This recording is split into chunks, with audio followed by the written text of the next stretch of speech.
पूर्वी खबर। नारी शिक्षा के समर्थक ईश्वर चंद्र विद्यासागर की 135वीं पुण्यतिथि के अवसर पर आज एक कार्यक्रम आयोजित किया गया। नगर निगम के चेयरमैन अमरनाथ चटर्जी, MMIC गुरुदास चटर्जी एवं अन्य अधिकारियों ने मिलकर ईश्वर चंद्र विद्यासागर की मूर्ति पर माल्यार्पण की तथा श्रद्धांजलि अर्पित की। साथ ही उनकी कई समाज सुधारक बातों की ओर प्रकाश डाला। आइए जानते हैं आगे की जानकारी। দেখুন, আজকের আমরা এই মৃত্যুবার্ষিকীতে কর্পোরেশনের পক্ষ থেকে প্রত্যেক বছরের ন্যায় এবছরও আমরা এখানে উপস্থিত হয়েছি।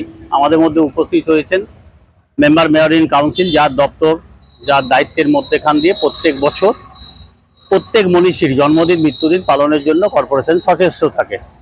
উপস্থিত রয়েছেন আমাদের কাউন্সিলর ববিতা দাস, উপস্থিত রয়েছেন বীরেন অধিকারী আমাদের বড়বাবু, উপস্থিত রয়েছেন কল্লোল রায়, রয়েছে আমাদের অন্যান্য সমস্ত কর্পোরেশনের স্টাফরা রয়েছেন। আমরা আসানসোল কর্পোরেশন যে শুধু নালী নর্দমা লাইট জ্বালানো জল সাপ্লাইয়ের মধ্যে থাকে সেটা নয়, মানুষের মানসিকতাকে বৃদ্ধি করবার জন্য এবং মানুষের ভারতবর্ষের অতীত জীবনকে জানানোর জন্য, ভারতবর্ষের অতীত মনীষীদের কার্যক্রমকে বাস্তবায়িত করে নতুন সমাজ তৈরি করবার কথা যে সমস্ত মনীষীরা বলে গিয়েছিলেন আজ থেকে 100 বছর 150 বছর 200 বছর আগে, তো তাদের কথাকে আবার আমরা পুনরাবৃত্তি করার জন্য আসানসোল পৌর নিগম বারবার সচেষ্ট থাকে। আমরা বিদ্যাসাগরের জীবনের কীর্তি জানি, আমরা বিদ্যাসাগরের জীবনের সতীদাহ প্রথা জানি। এখনো তিনি নারী শিক্ষা, সেই তৎকালীন সময় তিনি নারী শিক্ষার কথা বলেছিলেন।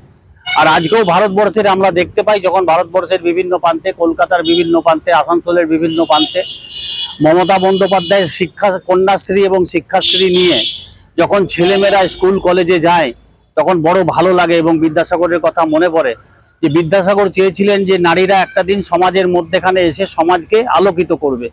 তো আজকে সেই আলোকিত করার দিন আজকে বিভিন্ন জায়গায় আমরা দেখতে পাই, নারীরা বিভিন্ন জায়গায় কর্মরত রয়েছে।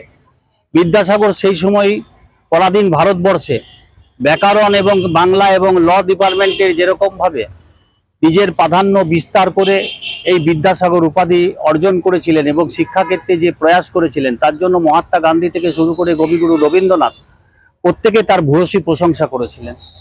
আজকে আমরা তার মৃত্যুদিন পালন করার মধ্যেখান দিয়ে আমরা গৌরবান্বিত হই, আমরা নিজেরা ধন্য হই এবং আমরা সমৃদ্ধ হই যে আমরা একটা এরকম মনীষীর মৃত্যু এবং জন্মদিন পালনের মধ্যেখান দিয়ে নিজেদের যুক্ত রাখতে পারি এবং আসানসোল কর্পোরেশনকে আমরা ধন্য করে তুলি।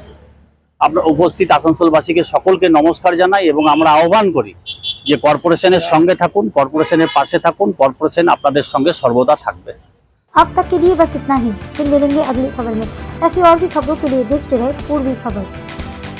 हमारे चैनल को लाइक शेयर सब्सक्राइब करना ना भूलें और बेल आइकन को दबाना ना भूलें और देखते रहें पूर्वी खबर।